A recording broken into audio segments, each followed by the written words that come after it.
Assalamualaikum warahmatullahi wabarakatuh. Alhamdulillah wassalatu wassalamu ala Rasulillah wa ala alihi wa sahbihi wa mawala. Pemirsa yang kami hormati, salah satu di antara rubrik yang hampir tidak pernah ketinggalan dalam majalah-majalah atau surat kabar umum adalah rubrik zodiak. Alhamdulillah di kesempatan ini kita diberi kesempatan oleh Allah Subhanahu wa taala untuk bertemu dengan dua narasumber, Ustadz Abu Isa dan Ustadz Afifi. Dan insya Allah di kesempatan ini kita akan ngobrol, kita akan mendiskusikan dengan beliau berdua tentang bagaimana sejatinya hukum membaca rubrik zodiak atau ramalan bintang. Assalamualaikum Ustadz. Waalaikumsalam. Kabar baik semuanya Ustadz? Alhamdulillah. Ya, ini termasuk salah satu rubrik yang tidak ketinggalan, terutama di koran-koran yang umum tentang rubrik zodiak. Sebenarnya dalam tinjauan syariat, apa hukumnya membaca rubrik seperti ini meskipun tidak ada tujuan untuk meyakini bahasanya itu ramalan yang benar. Ya. Bismillah, alhamdulillah, salatu wassalamu ala alihi wa sahbihi wa wala mabad. Terkait dengan masalah zodiak memang sudah kita ketahui sangat menyebar di tengah kaum muslimin bahkan. Jadi sesungguhnya itu kan terkait dengan perbintangan ya.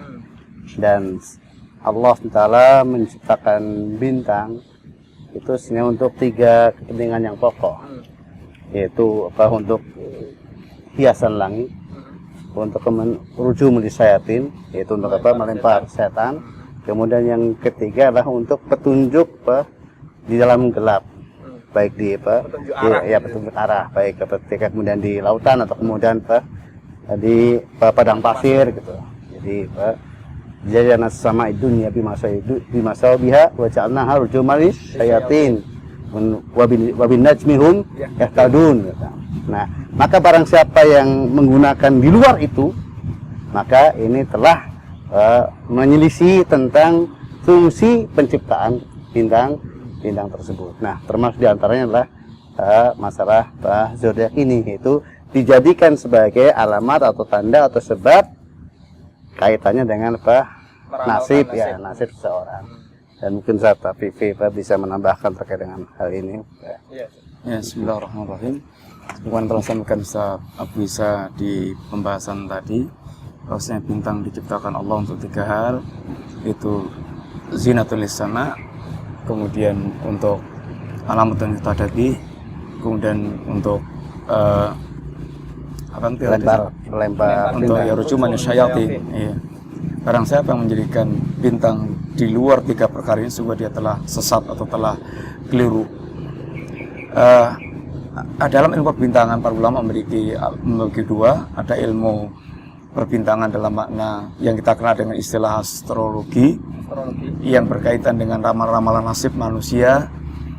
Maka apabila yang ini maka masuk dalam wilayah dia telah melakukan ramalan-ramalan yang gaib.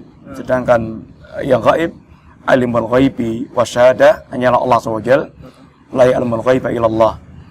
Akan tapi seandainya yang dimaksudkan dengan perbintangan itu adalah ilmu astronomi, ini ilmu tentang perjalanan bintang-bintang, maka mayoritas para ulama mereka membolehkan karena tidak berkaitan masalah nasib, ramalan nasib pada manusia, akan tapi mengambil faedah dengan perjalanan bintang-bintang tersebut. Ya, terkait dengan tadi membaca rubrik zodiak di koran atau di media massa yang lainnya, namun tanpa ada keyakinan kalau itu benar. Ya, kita ingat, iseng. Kita ingat sebuah hadis Nabi SAW. Man ata kahinan a'rafan fasaddaqa bima yaqul faqad kafara bima unzila ala Muhammadin sallallahu. Ini satu hadis. Barang siapa yang dia mendatangi dukun atau paranormal, kemudian dia membenarkan apa yang dikatakan dukun atau paranormal tersebut, maka dia telah mengingkari Al-Quran yang diturunkan kepada Rasulullah SAW. Karena Al-Quran menerangkan tentang yang gaib, yang mengetahuinya Allah SWT, sehingga sedangkan dukun dan paranormal mereka menyangka dirinya mengetahui yang gaib, sehingga sungguh apabila dia mempercayai perkataan dukun, dia telah mengingkari Al-Quranul Karim. Dan apabila dia mendatangi dukun tidak seperti itu, maka kita ingat sebuah hadis Nabi SAW, man ata kahinan barang siapa yang dia mendatangi ini dukun, sekalipun dia tanpa membenarkan dukun tersebut, maka dikhawatirkan dia masuk dalam pembahasan Nabi Sallam, ini lam tuqbal salatun arba'ina yauman. Dia tidak akan terima salatnya 40 hari. Sehingga dua-duanya mengkhawatirkan bagi seorang muslim. Tentu dia tidak ingin seandainya dia salatnya selama 40 hari dia tidak terima oleh Allah SWT. Seandainya kemudian dia mengatakan bahwasanya kalau begitu kita nggak perlu salat 40 hari. Boleh jadi dia akan terjerumus. Pertama, dia telah meninggalkan salat. Yang kedua, dia masuk dalam ancaman hadis tersebut. Karena bukan berarti ditolak salatnya 40 hari, berarti kemudian kita boleh meninggalkan salat 40 hari juga. Sebagai hukuman sebenarnya. Iya, hukuman kepada orang mereka mendatangi dukun. Wallahu a'lam bishawab. Meskipun dia tidak meyakini bahwasanya itu benar. Iya, karena memang dalam hadisnya ada yang mutlak tadi. Man atakahinan fasa'alahu lam tuqbal lahu salatan arba'ina yauman. Barang siapa yang dari dukun dan menanyakannya dan maka tidak diterima salatnya tadi 40 hari. Nah, orang membaca koran atau majalah atau kemudian tabloid, topik Soviet kan dia berarti bertanya. Artinya dia ingin tahu seperti apa coba. Terlepas dia membenarkan atau tidak, yang jelas dia sudah menanyakan. Bahkan sebagian ulama memandang perbuatan ini jauh lebih parah ya. Artinya dan hukumnya sama. Bahkan kalau kita cermati bisa lebih parah. Kalau kemudian seorang membeli, karena apa? Kalau kemudian dia mendatangi dukun, kan mungkin cuma dia sendiri yang terkait dengan itu, yang bertanya. Tapi kalau kemudian korannya atau majalahnya yang dibawa ke rumah, kan seluruh keluarganya, bahkan ya lebih parah hukumnya daripada yang tadi dia datang gitu. Sekalipun hanya untuk iseng misalnya, kalau sebatas terbaca misalnya kita baca satu meeting yang ada korannya, kemudian itu ada rugi zodiak, ada zodiak begitu. Apakah masih termasuk seperti itu, Ustaz? Ya, jadi begini. Jadi memang terkait dengan sebuah perbuatan tidak bisa dipisahkan dengan niat. Innamal a'malu binniyat. Nah, kemudian kan maka tadi kalau kemudian dia iseng, maka lihat-lihat dan ingin membaca, padahal tahu itu zodiak dan dia mencoba membacanya, maka dia terkena. Karena ya sebagaimana ada dukun iseng tanya gitu, bahkan dia kena larangan. Karena kan tidak boleh seseorang itu bermain-main dan sesuatu yang kesyirikan. Tapi kalau kemudian seorang membacanya kemudian ingin mengetahui kedustaannya, atau kemudian ingin seorang ustaz atau seorang dai membaca kemudian dustanya kalau salah. Sebagaimana itu dijelaskan oleh para ulama bahwasanya seorang yang mendatangi dukun dalam rangka untuk mengingkari atau mendustakannya itu matlub, bahkan ya kadang bisa wajib demi hilangnya praktek-praktek perdukunan tersebut untuk diingkari di hadapan manusia. Berarti kurang lebih bisa kita simpulkan ada 3 tujuan yang berbeda ketika orang membaca satu ramalan bintang. Yang pertama, ketika dia meyakini bahasanya itu benar dan itu perbuatan kekafiran.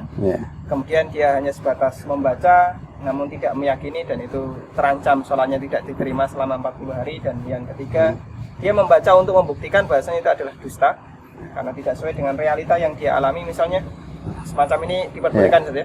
Iya, sebagaimana yang Rasulullah mendatangi Ibnu Sayyad yang dia terkenal sebagai dukun.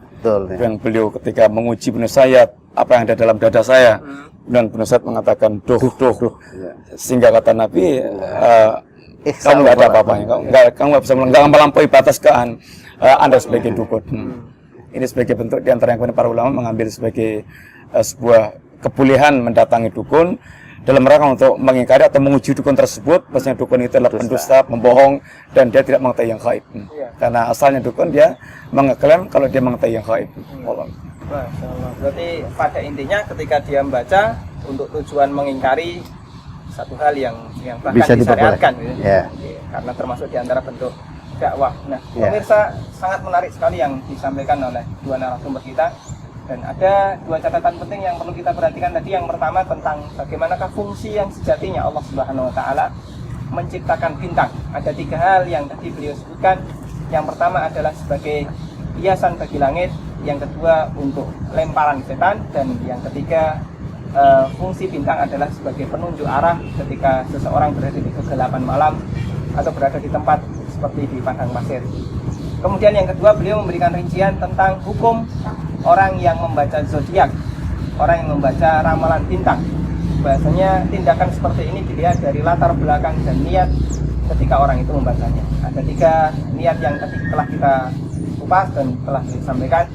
Namun pada kesempatan ini kita cukupkan sampai demikian. Mudah-mudahan apa yang disampaikan menjadi ilmu yang bermanfaat bagi kita. Wassalamualaikum